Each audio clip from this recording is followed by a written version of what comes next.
How is your relationship with your body? Do you love your body? Do you appreciate your body? Or do you berate and judge your body?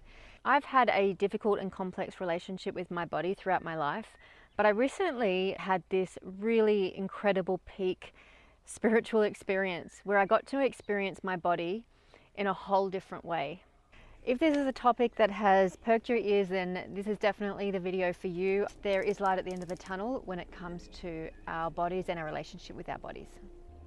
So I have quite a complex relationship with my body. I've always been aware of it and felt that it wasn't right. Like, I'm sure many of you out there have felt that you don't fit the beauty standards and you don't have the right shape or whatever. I've also thrashed my body as far as I've worked really hard. I've not got enough sleep. I used to drink a lot when I was younger. I don't drink at all now, but eating the wrong foods, not nourishing it, and even like up until very recently, not getting enough sleep. Not taking care of our body is a really crucial mistake. And we're constantly trying to fit these ridiculous beauty standards that change every decade. So even if your body shape or your beauty or whatever is in that decade, chances are next decade you're going to be out of vogue, and then you have to deal with all of that. And then, oh my gosh, what if you get older? Oh my gosh, wrinkles, oh my gosh. Like, it's kind of interesting how we identify with our body. Something I like to affirm is that I have a body, but I am not my body. I have emotions, but I am not my emotions. I have behavior, but I am not my behavior. You know when you say to a kid, I love you, but I don't like your behavior. It's the same thing. We have a body, but we are not our body. Should I lose a foot, a leg, an arm, I'm still me, whether or not I have that part of my body. So do we identify with our body, or do we identify with something higher, i.e. the soul, the higher self?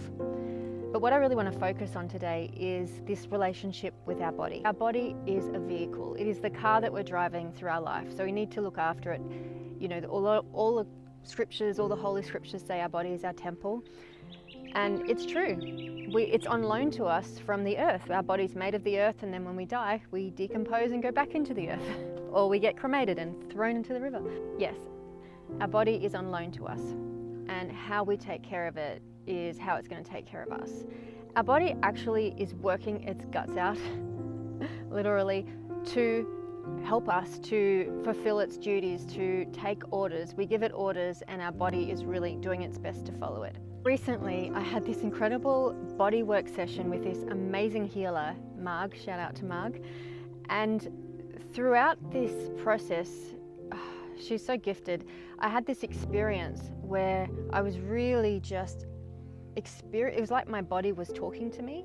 I was lying on that table, and as she was massaging me and talking to me and talking to my body and talking to the cells in my body, I really started to get that they are just doing their best to follow my orders. And when I put junk in it, they're doing their best to eliminate the toxins. And when I've got no sleep, they're doing their best to function and have clarity and do everything that I'm trying to get it to do.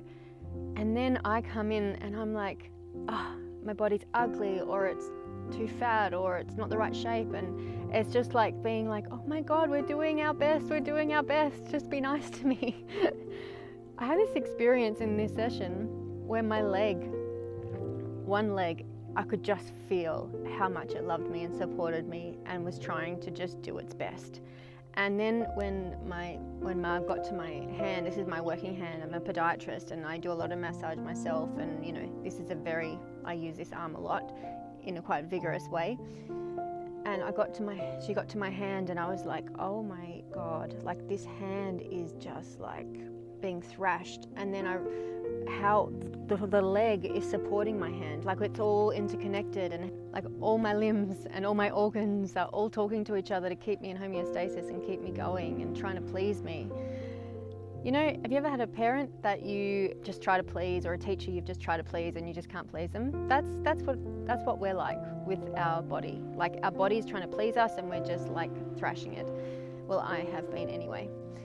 So on the table of this bodywork session, I had this experience of all the cells, like just having this deep, deep appreciation and gratitude for all the cells in my body. Just like loving them, and like, you know, we can go, oh, I love my legs, you know, they're so strong and they walk me through my life, and you can have all this superficial kind of talk, and that's great, and that's a great place to start. But it was like, I can't even give you the words to describe the deep reverence and sacredness and love and appreciation and gratitude I had for the cells, every individual cell of the trillions of cells in my body. And I felt them like vibrating in glee and joy and just gratitude back at me that they were acknowledged. I know this sounds weird, but this was honestly my experience. I call it a peak experience.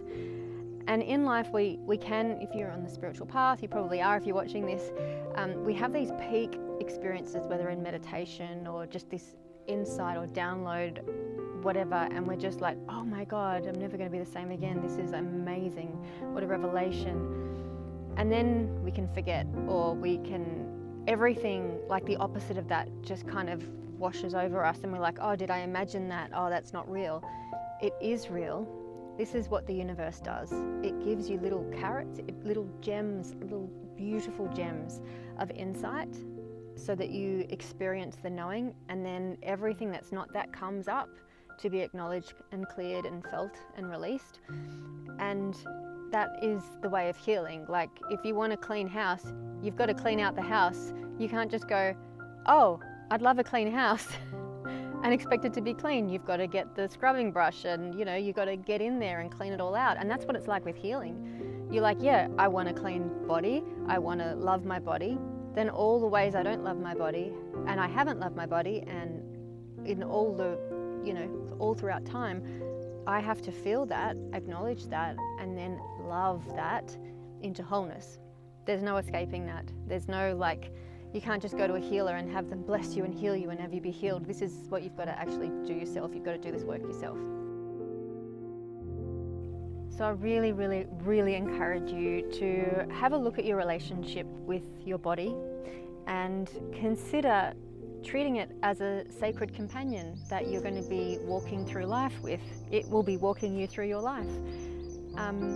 I work with the elderly. I've mentioned this in a lot of other videos. I'm a podiatrist, and I can see the effects of, you know, time, age, and also people that haven't looked after their bodies, that have really thrashed it and discarded it and overridden the signals the body's trying to tell you. I'm actually going through a new phase in my life where I'm really trying to slow down. I've just been in a meditation retreat for 2 weeks. I've had no technology, no phone, no nothing.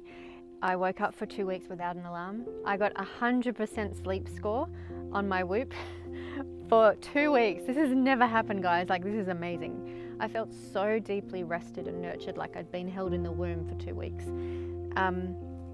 And I'm, you know, menopausal, and this is a new time of life. This is where we're meant to be slowing down and going within instead of doing everything for everyone else. We're meant to be more going in and nurturing ourselves and stepping into the wise woman, the crone, the hag. I saw this awesome Elizabeth Gilbert podcast recently, and she was talking about getting a tattoo that said hag life, you know, instead of thug life, have hag life. I love that. Hag has been given such a bad rap. It's like, oh, I feel like a whole old hag. You look like a hag. It's actually an amazing archetype. The hag is the wise woman. It is the one that people come to for wisdom. I'll let you know when I develop more of my hagness. Like and subscribe.